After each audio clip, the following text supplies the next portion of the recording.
That's the thing. He's white. He's white? What do you think, Texarkana? Welcome back. Hey guys, welcome to the podcast. It's been quite the week. We've watched a lot of movies. Yeah, we didn't realize that we have a lot to catch you guys up on. This has been 2 or 3 weeks, this episode. I really don't feel like it's been that long, but I'm I guess gonna look it has. I'm gonna look at the calendar because it's June 30th today to date it. And guarantee The first movie we have to speak about, we watched on June 19th. Okay, so it's been So, 2 weeks. 2 weeks. About 2 weeks. Okay. So, we've got like 2 weeks of movies to talk about this time around. For some reason, we just haven't recorded a podcast in a while. We've actually had a pretty busy week. We've been pretty busy. You've had like family coming in and... Yeah, we both saw our families. We both walked a lot. We went to the zoo and the Museum of Natural History. Just a lot going on, you Gay know? Pride. Yeah, we went to the Pride Parade. Other stuff. Life. You know? But you're so not it's here been a for minute. excuses. Yeah. You're here you guys for don't movie care reviews. about our... You guys are here to hear our intellectual, analytical takes on cinema. Yeah, no, for real. And we've So- got some great things to talk about. Wait, Do we? I'm confused. Do we? We've watched like 4 good movies this week. The first film this week is My Cousin Vinny. This is a classic 1992 Joe Pesci film. And Maria Tomei. Ralph Macchio. Or Marissa Tomei. Fun fact about me is that my grandpa actually went to high school with Ralph Macchio's dad, who's named also Ralph Macchio. Cool thing about Ralph Macchio is he's in that show Cobra Kai. Yeah, well, it's like Karate Kid. Never seen it. He's also the kid from Oh no, you've seen The Outsiders. Yeah, I was about to say he's the kid from The Outsiders. It's Johnny, stay gold, pony boy.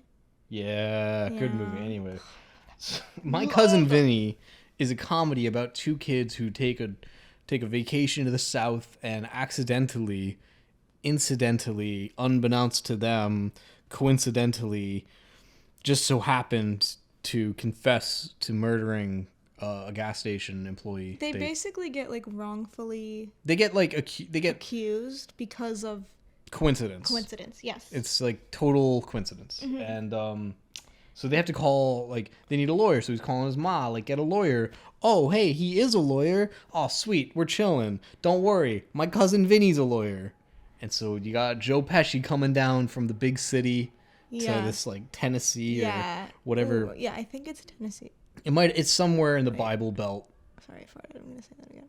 I think it's Tennessee. Yeah, it's somewhere in the Bible Belt. It's down there. Yeah. And it's really just kind of a funny movie about how, like, New Yorkers Alabama, sorry. Alabama, same as. Yeah. Sorry to all the people from the South. We're New Yorkers. Yeah. We were more relating to the Joe Pesci It's of this it's very funny because it felt like a film where the punchline is, oh my god, New York people, right? And like it almost feels written by a New Yorker. It was like simultaneously like a joke on New York people with Joe Pesci and Marissa Tomei, but also just like a big joke on like the South as a whole and like Southern culture. Now, I will say my biggest problem with this film is just the fact that I'm like conscious of how fucking horrible the United States prison system is. So like, yeah, it's not really something to laugh at. They were up for death. No, it's insane that this movie like it doesn't gloss over it, but It like kinda the does. stakes of this movie are like if they don't get like off of being tried, like they're gonna be like accused of murder and like electrocuted to death. Yeah.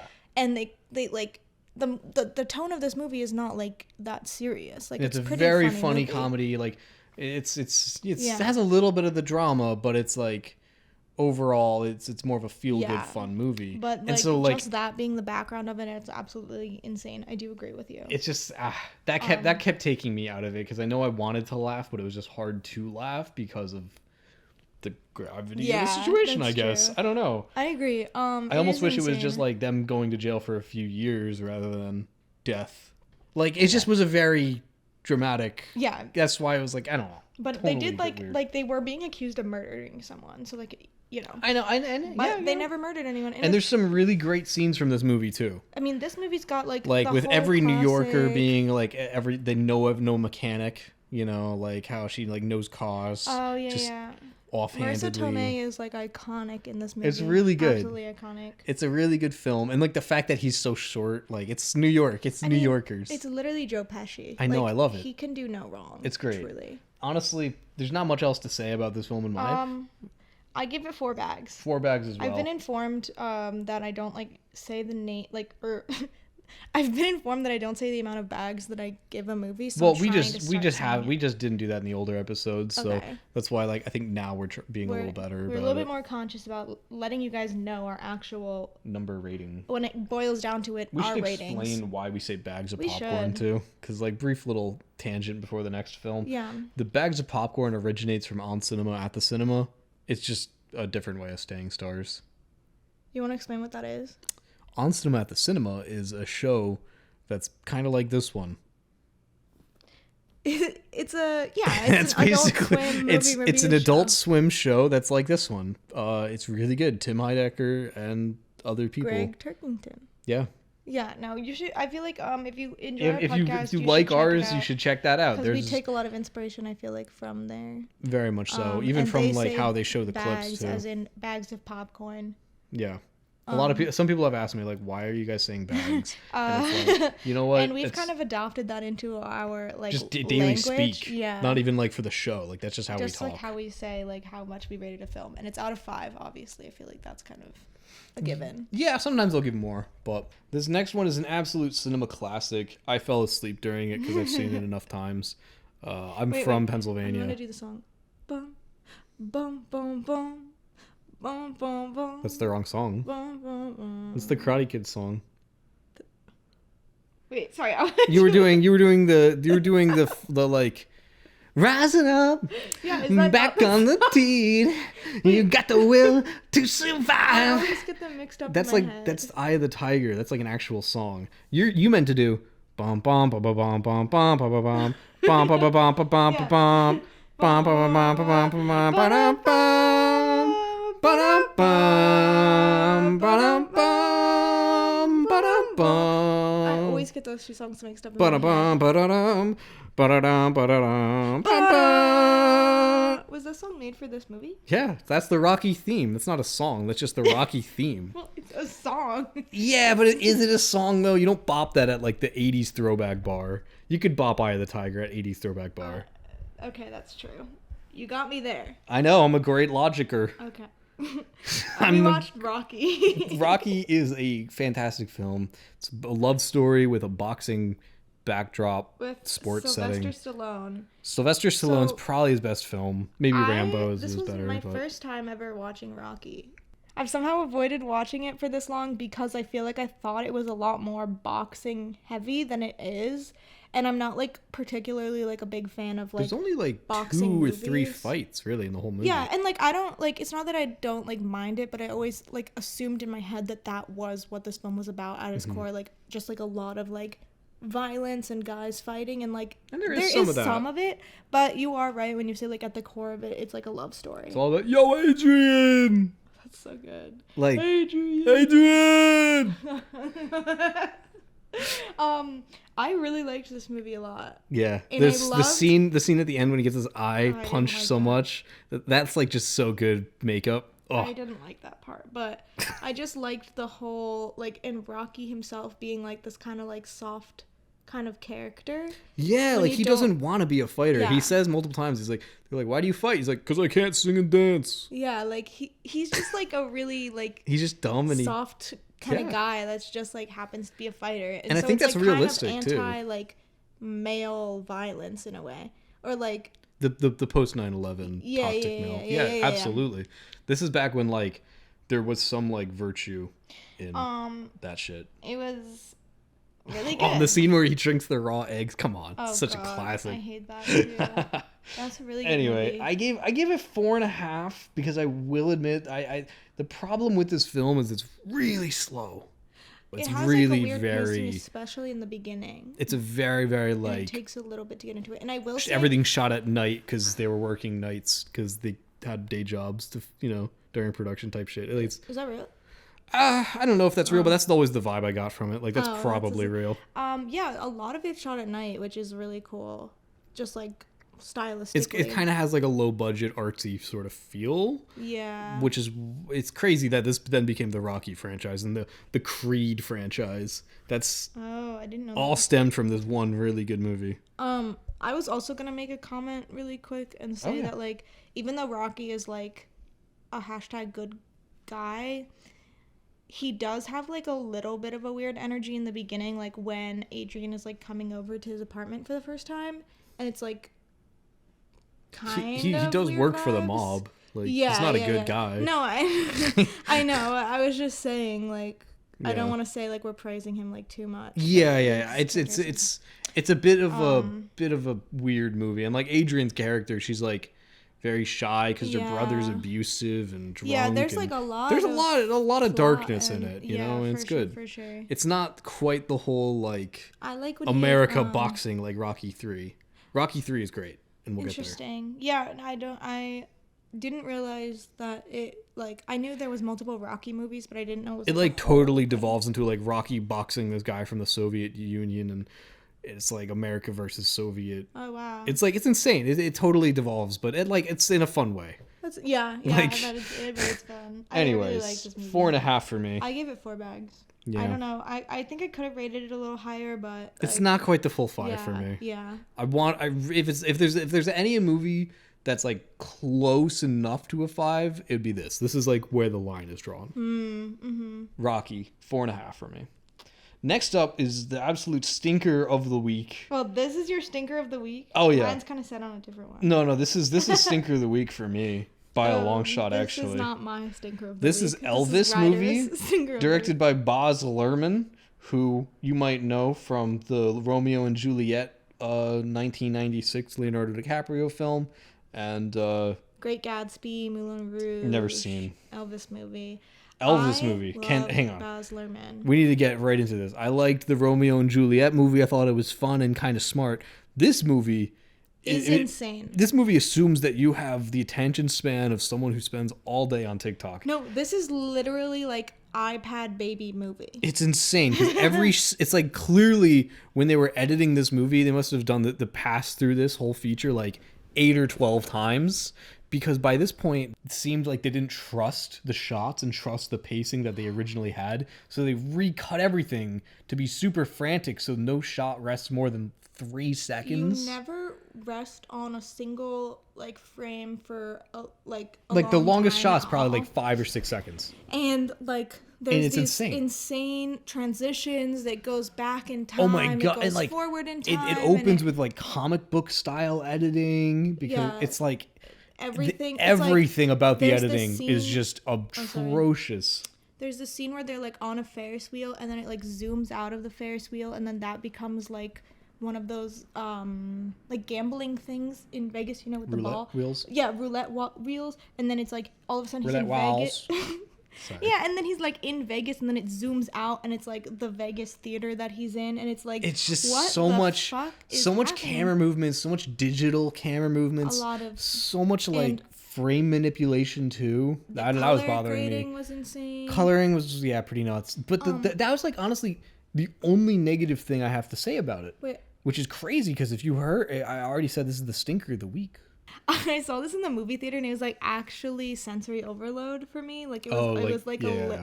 because when we watched it, we just watched it. I was getting a bit of that sensory overload. yeah, like- It's like an exhausting film Yeah, to witness. it was a lot. It drains you. Like after watching And that, I felt more tired than It any is other movie. 159 minutes, which is Pretty. I think almost 3 hours, maybe a little bit less than it's like 2.5 hours or something. 20 minutes shorter than 3 hours. Yeah, 2 hours and 40 minutes, if you will. No movie should ever be this long, especially not the Elvis movie. God, especially because it's like paced so fast that you can't really process anything that's happening. You just speed through this guy's life, and it's not even from his perspective, it's from his manager's perspective. I think that's what a lot of people's biggest criticism about this movie is that it's Which is insane because the editing is so bad. It's from Colonel Tom Parker, played by Tom Hanks, who everybody criticizes him for this role. Like, this is...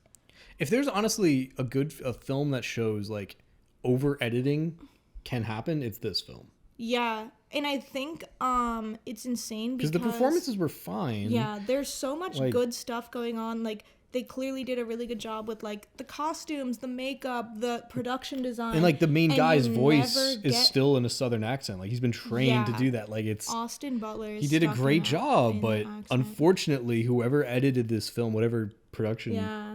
it was. It just makes me sad because there's a lot of like shots that would be really good shots If you if could they were see just them. left alone. Yeah, And instead they're just taken because and like manipulated to like an extreme level. it's like watching a trailer for 3 hours long. That is like such a good point. It's just so much all the time. It's like a music video that never ends almost. Yeah, it's like watching 3 hours of TikTok. Yeah, it is. And it's literally like you feel like you're like scrolling to like a different video. Because it just jumps crazy. everywhere. It's insane. I like that they're attempting to like get the vibe, like the opulence of Elvis, because he was very over the top in that way. Like, but I don't think that it translates like. Now, The way that they're editing it is translated. I think it would have been better translated think- if they just focused on like more rich shots. I think And, yeah. that over the topness completely clashes with a biopic, because he's already made and stars in movies when he was alive that directly show off his like over the top absurdity. Yeah. Like having like a mansion and everyone wearing the same purple outfit. Like I'm gonna say something that might just be me, but if you guys want to watch like a good adaptation of a biopic that is like slightly over the top and like whimsical, you should just watch Rocket Man, the Elvis John Elvis John biopic Rocket Elton John, Man Rocket Man. was pretty good. I just we'll rewatch that so we can talk about it on the podcast at some point. Oh my God, At yes, some point. yes. Absolutely. But I like that movie much better than Yeah. Bohemian Rhapsody and these other trendy biopic films. I think it's such a boring, used up, washed up, dried, cliched fad. I think it's kind of sad to see like a lot of. Spinal Tap came out in the 80s. I've never seen that. Yeah, we did. We watched Spinal Tap. No. We didn't watch Spinal Tap? No. It's like a parody of all these biopics. Yeah. It's Well, really I was good. just gonna say, what's that Well, one the with Weird Owl biopic with That one Daniel was- Radcliffe yeah. came out recently. And what's his name? The Dewey Cox one? The Dewey Cox film I thought was a better Elvis movie, yeah. Well, I think it just like it's sad to see like again like a story like Elvis's story that's so interesting be completely boiled down to like His manager fucked him. these very like almost like, and it is like the story of his life, but when it's up against like all of these other movies that have been coming out, it's like it becomes a cliche story. Yeah, it's just like the thing they've tried to make it interesting with by telling it from the perspective of his manager just feels like wasted. Yeah, and I think Tom Hanks doesn't bring a lot to the character. Yeah. And- I'm more excited to see Sofia Coppola's Priscilla. Yeah, we should. Because like that's at least like not been super done before, talking about like his wife's perspective of the whole thing. Yeah, and like this movie does quite literally gloss over Like we've seen their the 10-year shitty age manager so many times in the last few years Yeah. with these biopic films. So like gap. what does this one bring that's any different? Oh, it's edited to make you have a migraine.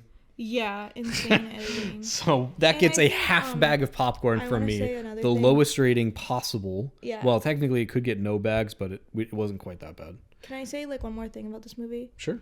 It has also a really weird, kind of interesting take on the way that Elvis's music, a lot of it is stolen Oh, the directly race stuff. from black artists. Oh my god. Yeah, no, I agree.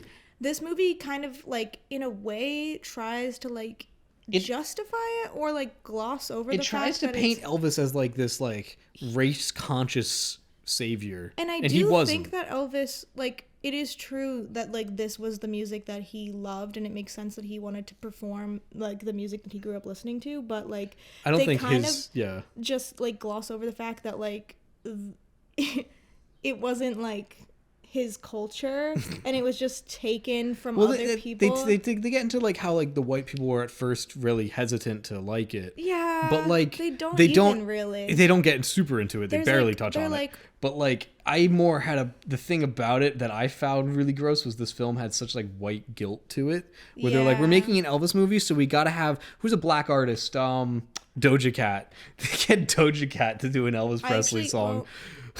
Well, I like that one because it's a remix of like the original Hound Dog, like the one that Elvis, the one that Elvis Doja listened Cat, to, and I like that it's kind of like her take on. I would have preferred just playing the original Hound Dog, or like it's mixed in there too. I know, but it just felt that just felt like so. That was a cringe moment for me. Like in a biopic, you're gonna put just some random like urban hip hop. Yeah, I get it, but yeah. Despite all this, I gave it 4 bags, which insane is to me. Lower than the rating that I gave it. You gave it the same. You gave it on the same. You gave it the same rating as Rocky. Okay, when you put it like that. Because we're going back to back. We just were talking about Rocky, which you said was 4 bags. Wait, can I like just say this though? The first time I watched this movie, I rated it, I'm pretty sure 4.5 bags, just insane. Because of that. And then the second time I watched this, I watched it with my mom. I just kept my rating the same. So then this time when I was going to rate it again, please don't come for me for the fact that I watched this movie 3 times. I don't know why. You like biopics. I do. I like biopics, and I like Austin Butler a lot. And like the music, it gets to me. Okay. I don't know why I rated it 4 bags, but like I was like, I gotta rate it lower than I already did, but I don't want to rate it too low because like I actually am not like. I am a hater of this movie at my core, but I'm also like I will defend it. My review on Letterboxd is just a link to those Taco Bell 1990s commercials where they had like a bunch of country singers talking about Taco Bell. Yeah. Nobody gets more choices for just a little cash. Come over down to Taco Bell to save your little ass. Like, I needed a hate vent on that. But moving on to the next film. Another runner-up for the stinker this week. There's a few stinkers of this week. Yeah, we watched some real bad movies this week. This one is notorious. It's 2004's Catwoman. If you know Catwoman, she's like Batman's femme fatale. And then we watched the Halle. Ooh, I look just like Halle Berry. I keep wanting to say Halle Bailey because of Little Mermaid. Yeah, it's too many people named Halle. Halle. That's a crazy name. It's a cute name, I think. Like Haley, I know. Anyways, this movie is interesting. God, so speaking of like there's no references to Batman in this. I should just mention that in case you were curious. Like, oh, maybe it's like, does it have like any Batman villains or Batman lore, Gotham reference? Well, no, I think they're in Gotham. Are they not? I'm sure they are, but do they like say it? Do we see the Gotham PD at any point? I don't think so. I thought they like just said something about. They might say like at one point like, "Oh, this is the craziest storm Gotham's ever seen." That could have just been you saying that too. It very much could have been me. Yeah, this movie I don't mind that actually. Maybe because like I'm not like big on like superheroes, but I just find it a little bit weird because like there's been so many different people playing Batman, and we've already seen Catwoman in Batman films. Yeah. Numerous times by this point. And so it's just weird cast a new Catwoman without. Yeah. It's just anyway. This is definitely the worst Catwoman outfit. Worst Catwoman outfit. Worst Catwoman. Her story, and they try to make her too much of a hero in this. She's like she's an anti-villain or anti-hero. She's kind of like she's a thief, but also maybe not. Like she's kind of her own thing. She's a vigilante. She's like good and bad. This film very much she's like good person in the wrong place at the wrong time. Gets blamed, type shit. So cheesy, so bad. Pace wise though, was better than the Elvis movie. So for that I have to give it at least 1 bag. It had okay pacing. I will say once it started getting into the fight scenes were edited. Yeah. The cinematography and editing were truly horrific. It was almost like they clearly they didn't plan it out very well, but it was almost like they just kind of like took the camera and like They just like spun swooped it it around. Yeah, they put it on like a And rope and flung it like a chain. Yeah, they were, and then like they just kind of like cut that up in the editing room. If you There's no reason for the movement of the camera At other all. than it felt they saw the Bourne films and were like, oh, that's a cool it idea. really felt like they were doing that because they like Felt like they couldn't needed. get Yeah. good coverage of the actual fight. So you're they just make it watching these, blurry. random blurry shots, and you're like, what's happening? Couldn't tell you. Like, it's insane. It's rough. It's really bad. And And just there's not really enough the to in like the sex CGI. appeal to even make it like worth sitting through. Honestly, the CGI too. yeah, like Talk that. about that. The CGI is just really rough. It's worse and, than like, Stuart Little. Just on top of just how like bad the camera movement is, the CGI just like really like Yeah, you can stands see out. when it goes from an actual person to a PS2 graphic model. And one thing that I wanted to mention about this is that like she has quite literally 2 outfits, and there's like this one scene where she like goes to work, and then he's like, have the work done for me the next day, and then she goes into work the next day, and everyone, including her and her friend and her coworkers, are all wearing the same exact outfit. Like, they just forgot that like this was supposed to be another day. Astute observation. Which was like, and it was insane because like they had made a comment about her outfit as well, and then so she has that outfit and the Catwoman outfit, and I just really feel like Catwoman should have more going on for her, like style wise. Yeah. Like obviously she's not very stylish in the beginning, but just the fact that like every single person in the office was wearing the same outfit, like they clearly just filmed it all in one day. Yeah. Was like just kind of like from a production standpoint embarrassing for this movie. Embarrassing for this movie. I gave it 1.5 bags. Yeah, that was a 1-bagger for me because that's better than the Elvis movie. Yeah, I'm basically like I don't have much to say about it besides like it was like just like really not like It wasn't fun. it wasn't a good action movie, and it wasn't like Your time could be spent better captivating. elsewhere. Yeah. Like if you want to watch Catwoman, you should watch like the Tim Burton one. The Tim Burton Batman has a really good Catwoman. Yeah. Yeah. No, Anyways. I agree. Anyway, the next film we got is The Pickup Artist, 1987. Robert Downey and lady from Breakfast Club, Molly Ringwald. Molly Ringwald. This was a rom-com that came out in the 80s that I don't think like New enough York. people are talking about, but at the same time I understand why no one's talking about this. Yeah, it's Robert Downey in his drug era, which is always something I think.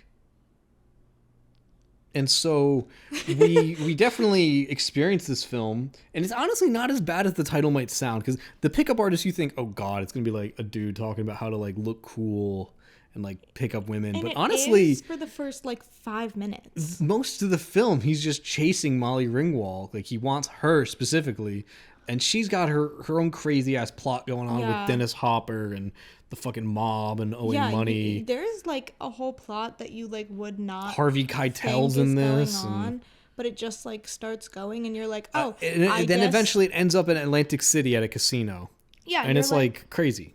I guess they're like fighting off the Mob. mafia. Yeah. It was honestly like it was good for like that kind of part of it. I think like on the romantic end of it, It was wasn't bordering the really- creepier yeah, side. I wasn't really fully convinced. It kind of feels like Molly Ringwald spent like, and this is most rom-coms are sort of like this, but like Molly Ringwald spends about most of the movie kind of dealing with her own problems and then like running away from Robert Downey Jr. and he's just like chasing after her. But I do think that like his character sort of starts to border on like stalkery, which is like Well, it's the 80s. Yeah, I was about to say it's like sort of the times, but it's just like never really cute. Yeah, and also I will say, this might be a bit of a hot take, but maybe because this character was again kind of stalkery, kind of creepy. I felt like Robert Downey Jr.'s like drug-riddled eyes actually brought a lot to the character. Yeah. I kind of thought he wouldn't have been able to play this role sober. Yeah. So, like, take that as you will. Like, They have some fun. Yeah, like I feel like they kind of it's kind of like she doesn't want him, he wants her. And It's then not- at the, it's a fun... I would definitely, like, I don't know if I would watch it again, but I think, I like, would if not you're watch it again, but it's a a fun... fan of these two people and you haven't watched this, like, you If you could check it if you out. just know Robert Downey from the Marvel films, pop this on. Yeah, it's a New York movie, too, so that's kind of Why fun. not? Yeah. I mean, they do go to, like, Atlantic City, so 3.5 it's, like, sort of- bags. I gave it 3 bags. The Next next up- movie, this is my stinker of the week. This is your stinker of the week? This is like tied though for rating with Catwoman. Really? We didn't even watch the whole thing. I think that's why it's my stinker. Okay, so the film we're talking about is the Sonic the Hedgehog 2020 film. We watched this because we love James Marsden. We do love James Marsden, and this is a pretty James Marsden heavy role. Like, he's pretty heavily in this movie. Now, despite not being on the poster, he's the main character. Top billed cast, I think. Well, maybe not top billed. Jim Carrey is in it, but And Ben Schwartz, the voice of Sonic himself. yeah, but Jim Carrey, 2020 is Jim Carrey. He's got to be pretty crazy. Yeah, that's true. I think the thing about this movie that was upsetting to me is that Jim Carrey's in this, and Jim The Carrey problem- clearly doesn't want to. If you know, yeah, he does. He's not in it to win it. he's not giving his full Jim. They could have Carrey-ness. cast it better, I think, because if you know Sonic the Hedgehog and you know Dr. Robotnik, his nickname's Eggman because he's a bald, fat guy. So why would you cast Jim Carrey with a head full of hair as slim as a twig? Yeah, like I don't know anything about the Sonic lore, but I could just kind of feel that Jim Sonic Carrey. lore. It's just like if they made Bowser like really skinny. Yeah, I don't know. It just didn't really It's a little hit. bit weird. Jim Carrey was like fine in it, but I know he. This could do movie got a better. sequel. I hear the sequel is a lot better because it just sort of takes it like, okay, get it. Sonic, he runs fast. This movie, honestly, the biggest fault I had with it was that the film is like treating Sonic as such an anomaly. Like, you're setting up this character and like, no one, he runs fast. That's crazy. Yeah. And so that's the film. He likes chili dogs. Like, if you know anything about Sonic, this movie's gonna be fucking boring. One thing that I like wanted to point out is that like Sonic is supposed to be fast, but they spend like a lot of this movie, instead of making him fast, they just make like everything else slow. I hate when they do that too. Like, I kind of feel like that is more of like a slowing down time ability than it is like to go fast ability. Like, I know that like conceptually it's probably a similar thing. Like, if you're in Sonic's head and he's going fast, yeah, everything's going slow, but like there's very few times that slowdown makes a speedster all of it actually work. reminds me of that one scene from X-Men Days of Future Past. Yeah. Days of Future Past. That's like the only film that does it well, because that character's whole thing is their ADHD because they see the world that way. If Sonic was trying to like reference that movie, then they like did define. They do it a reference, lot but though. It just It's more wasn't- than one scene where it it's was like kind of actually like I it's was just like, an I just easy wanna see way- him go fast. it's just a cheap, easy way to write a speedster Yeah. without having to like actually show like quick, fast thinking. Yeah. Like, I don't know, kind It of was lame. fine. I'm glad that they redid Sonic's Are CGI. you? Because then they fired the whole department that did that. I didn't know that. Yeah, they laid them off anyway. They spent all that overtime, all that shit working on it because the internet was upset at how gross it looked. And then they still all lost their jobs. Well, they lost their jobs like after they made Sonic. Yeah. Oh. So, like, even with all that slave labor that was added, did it make it a better movie? I kind of would prefer if it was Ugly Sonic, honestly. It probably would have got a higher rating for me, because at least it would have been campy and funny. This, it just felt middle of the road, so two bags. It made Sonic easier to look at. I gave it 1.5 bags. It's just, I'm I moving just, on. yeah. Anyways, Sonic 2 maybe we'll do one day, but one day. I love you, James Marsden. we do love James Marsden. Okay, next. Up next, Evan Almighty, the sequel to Bruce Almighty, which really doesn't do anything that This Bruce Almighty did, is except the for most- Morgan Freeman being Jesus. God. It's basically the same thing. This is the most insane, like, it is insane to me that this movie was made, because if you've seen Bruce Almighty with Jim Carrey, There's a brief Evan- moment where Steve Carell's Steve character, Carell is in Evan, that film, and he's and so they kind of decided to like- make a spin-off with right, him. but like Evan's character is just like a guy in He's the a jerk. world of Jim Carrey's. Yes, and he's kind of a jerk to Jim Carrey too. He's not that likable. And then they take this movie, and in the literal first minute of this movie, they're like, "You guys remember Evan from Bruce Almighty? Well, turns out he's a nice a guy. congressman, and he has a family, and he's moving to Washington D.C., and we're following like this completely other plot." So they just took this character and like slightly this world because like they have Morgan Freeman as God, but that's like about it. And they took it and they made another movie, which is just the most insane thing I've ever heard. It's like if you took any other movie and did this, it would just be absolutely insane. Like just taking a background character or like a side character and then just like completely like giving them. But in a way, I love that about this. Different spin-off. That maybe might be the best thing about this movie. A fun thing about this movie also is that it's one of the most expensive comedy films ever made. Which, I guess, the plot of this movie is this guy is a congressman and he's turning into the Moses, so he has to build a boat. He's turning into and Noah. He's turning into Noah. And so he has to build a boat. Noah's Ark. He has to build Noah's Ark. And so he has to build a boat and herd 2 of every animal on Earth and then beat the living crap out of every single one. Yeah, I'm sure a lot of people are going to get that reference. When I eventually link this channel to that, my TF2 fans, they'll get that reference, and everyone's going to think I'm so funny. Anyways, basically this is Bible propaganda. Bible propaganda at its finest. At and its finest. So many actors, I guess, signed on to this, not quite reading the full script, because there's a lot of names in it. Lorelai Gilmore. John Goodman. Hank from Breaking Bad. Hank from Breaking Bad. And so it's the whole film is like there's a dam that's about to burst, so he needs to build He doesn't even know there's a dam gonna be burst. He thinks it's gonna rain to flood the whole Morgan Freeman as DC God area. Just tells him there's gonna be a flood and you gotta build this fucking ark and you gotta get 2 of every animal on the fucking planet. And well, the animals come to him. He's like he doesn't really summon them, so like there's just like a polar bear and like a zebra. Yeah, there's just 2 of every animal on the planet. And then like the flood turns out to come from a dam. So it's a very local flood, and it's a very temporary flood too. Destroys like the whole town. The town that he lives in. Downtown and, like, DC, I guess. Brings him to downtown DC. So how his boat saved all of those animals that weren't there until he built the boat? There was a good Letterboxd review that said... it. Can I read it? Yeah. I'm going to read this Letterboxd review by someone named Jake Miles. Shout out to Jake Miles. He said, "A lot worse than I remember. Sorry to pick holes, but why do animals come from all over the world? The flood is a local flood and not global. Surely the lions, tigers, polar bears, etc. will be safer staying where they are." And that is... I think like the main point I want to make about this film. It's just they didn't really think about the logic of this film. They just wanted to make the boat story from Bible. They just wanted to make Noah's Ark, but it's just like the most insane way to do it. Now, fun little trivia about Noah's Ark is there's a Doom clone on the Super Nintendo in the style of Noah's Ark. Oh. You know Doom? Yeah. Go ahead, figure out how that translates to Noah's Ark, and there you go, video game.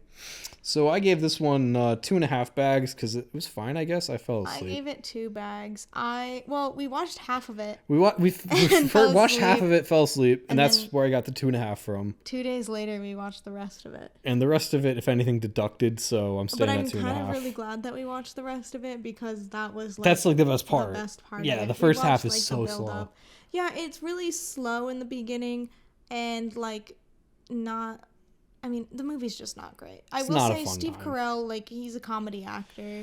A lot of slapstick. I laughed a lot. You like the slapstick. Maybe I didn't laugh a lot, but I laughed. It makes you a gay slap. Oh, huh.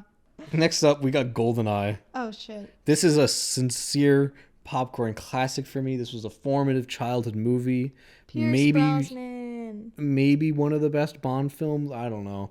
I definitely like Pierce Brosnan the most for any Bond. This was what This was your introduction to Pierce Brosnan and James Bond, right? I was gonna say I've watched like some of the Daniel Craig ones, so I kind of see James Bond as a little bit more seriously, so it was fun to see like the campy take on it, which And I feel it's like not is even the trying to be like too foundation of James Bond. campy per se, but yeah. But campier Than Daniel like the Craig. super hyper realistic Quantum of Solace type shit. Yeah. It was really fun. Yeah, it's a lot like the N64 game. I like Pierce Brosnan. I don't have like a lot to say about this movie. Yeah, honestly, this one, it's like there's a really sexy bad lady in it. That was the part that I always remember the most, is that she like Gone Girls guys by like Death by Snoo Snoo. And that was very formative to me as a kid. That's funny. I could see that being formative. That's about it. That's all I gotta say. 5 bags. It was fun. We liked it. Go America. He's British. But James Bond is American, is he not? No, James Bond is British. That's why he's the Queen's Secret Service.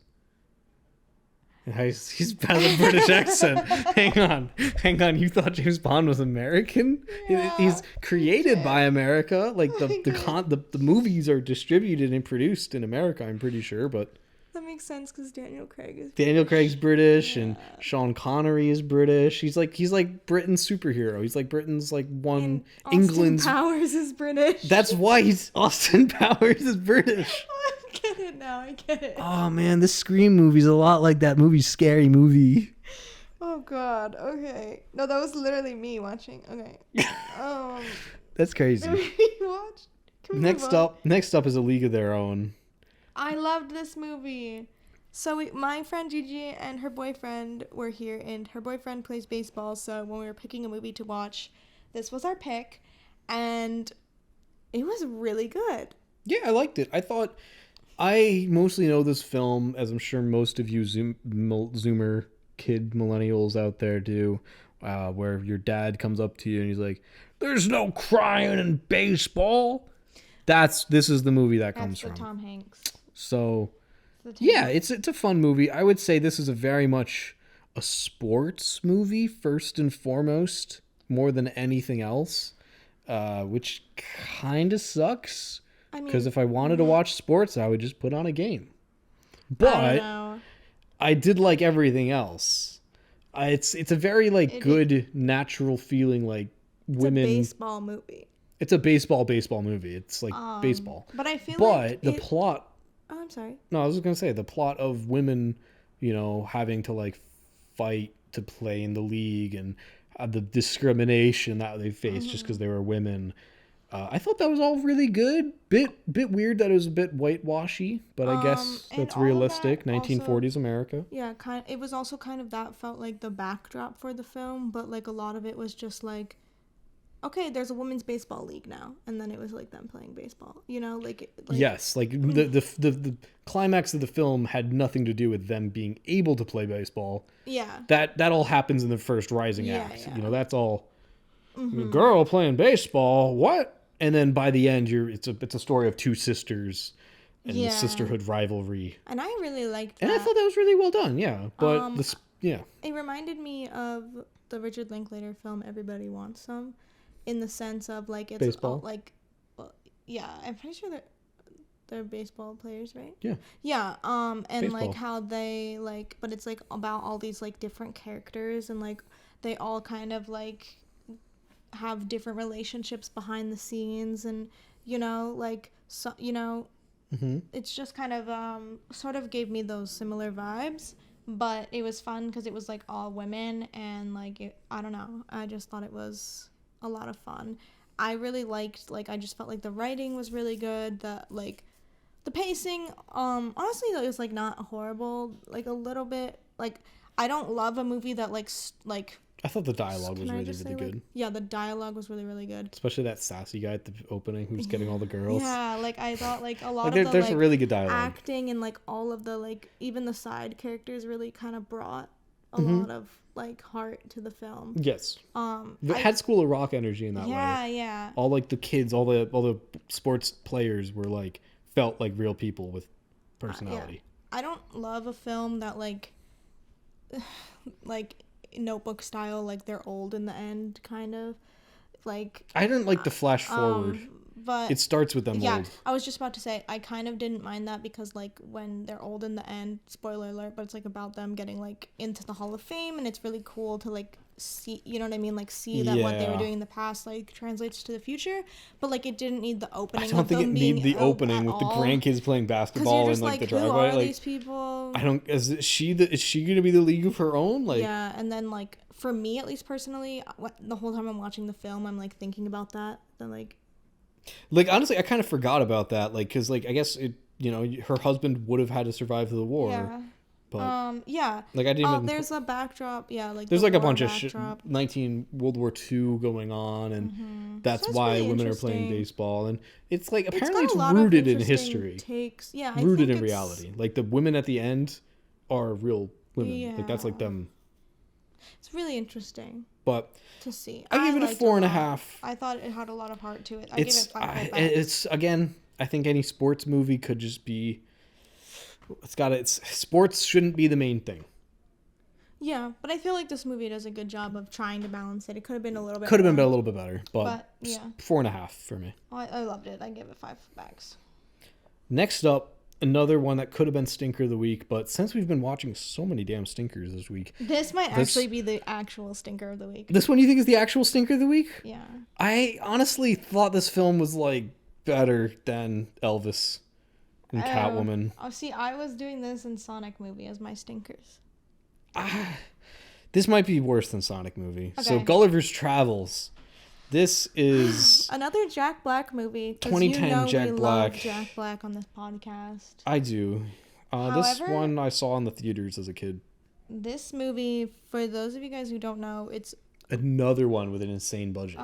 yes, this was also one of the most expensive comedy movies made. And we say the word comedy very loosely. Yes.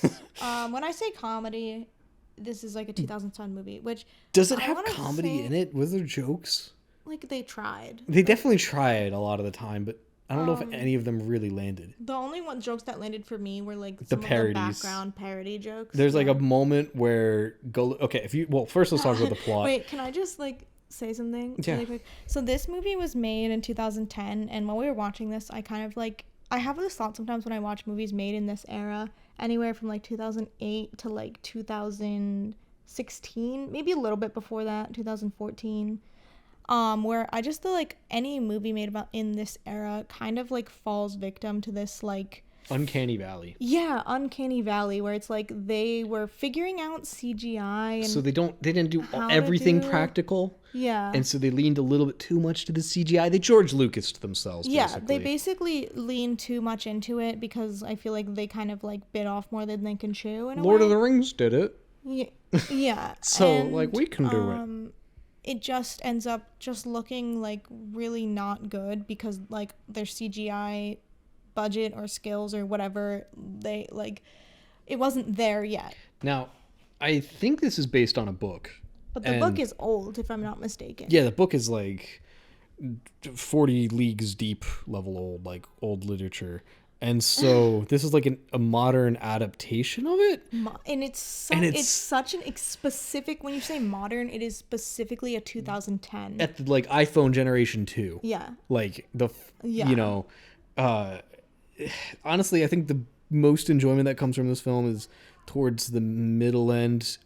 He recreates Little Manhattan for these people based on his description of his life, which is Yeah. just pop culture. And so there's a lot of culture fun little pop culture Jack Black things, like him as Logan Wolverine or The Glee the one. Gulliver Glee thing. Yeah. Yeah, like all that was kind of funny.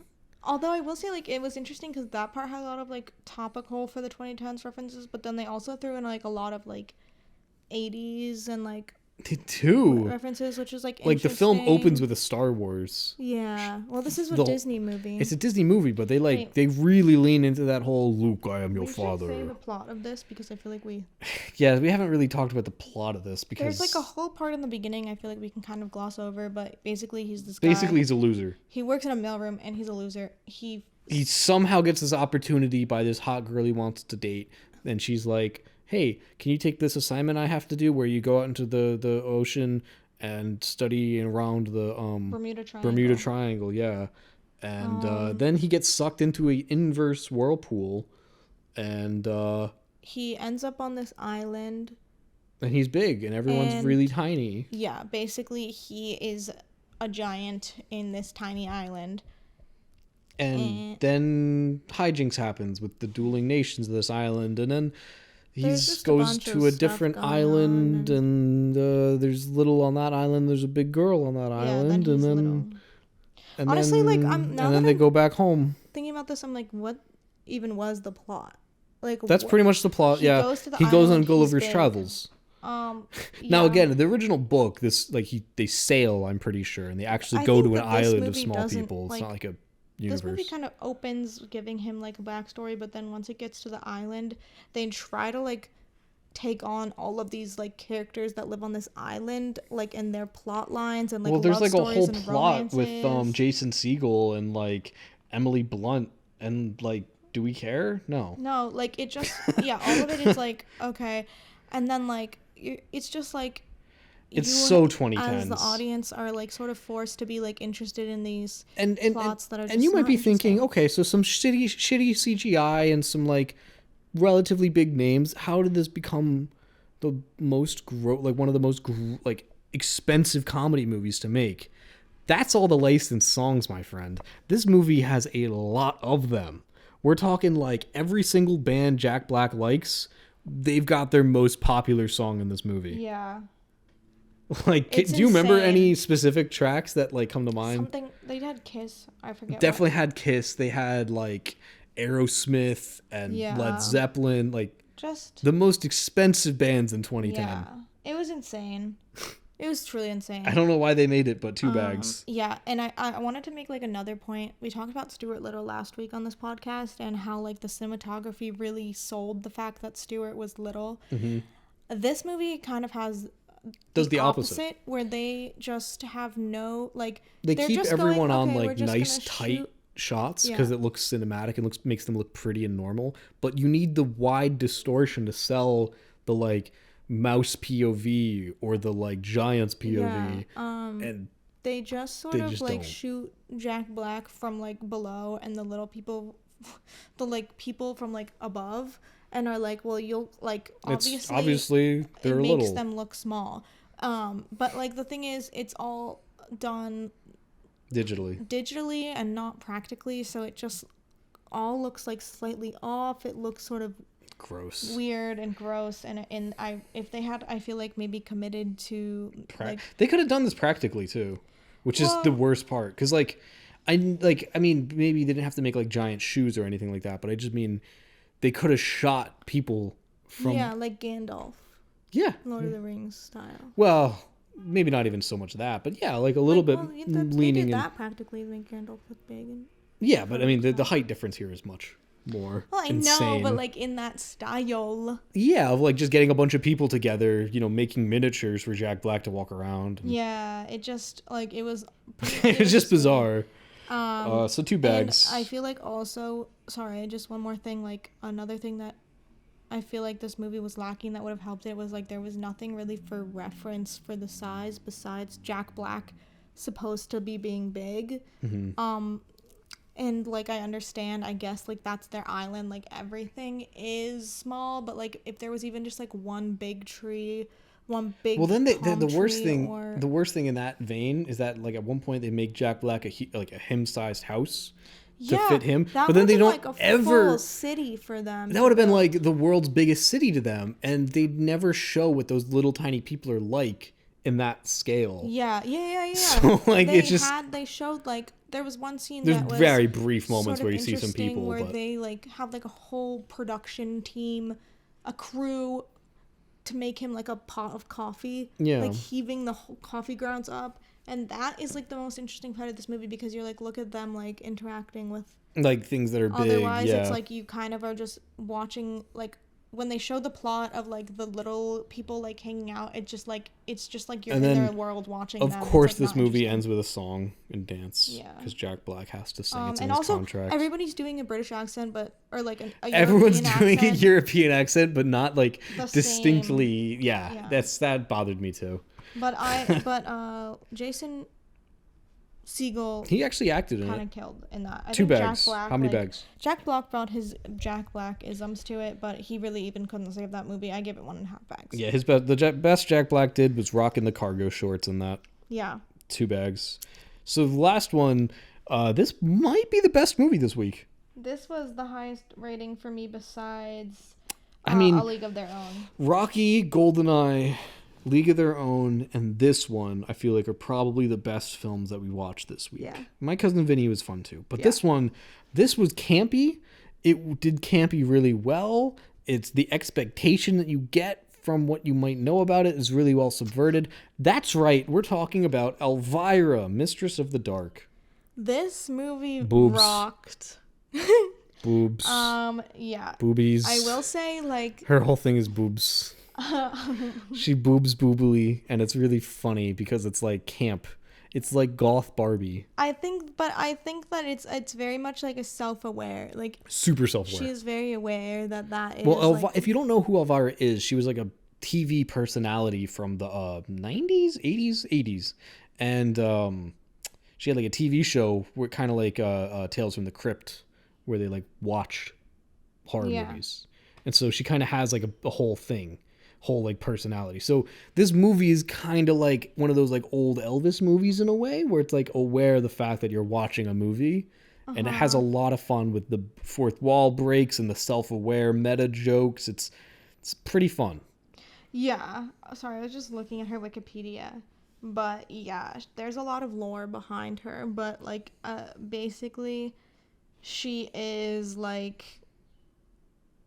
just cool. I don't know. She's a TV show host, and the hosts, plot like, of this film is that her great aunt dies, and she goes to get her inheritance because she needs money, because she wants to do a show in Vegas, and Vegas costs money, so she needs money, and so she goes to this will reading, and then turns out she gets inherited a house.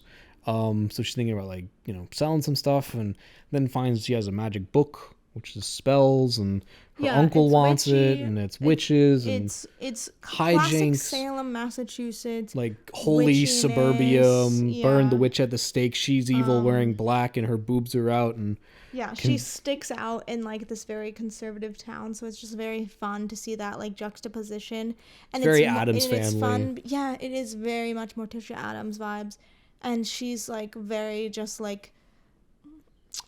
And she goes on sassy, yeah. Or like she's very like sassy and maybe like punky, or spunky.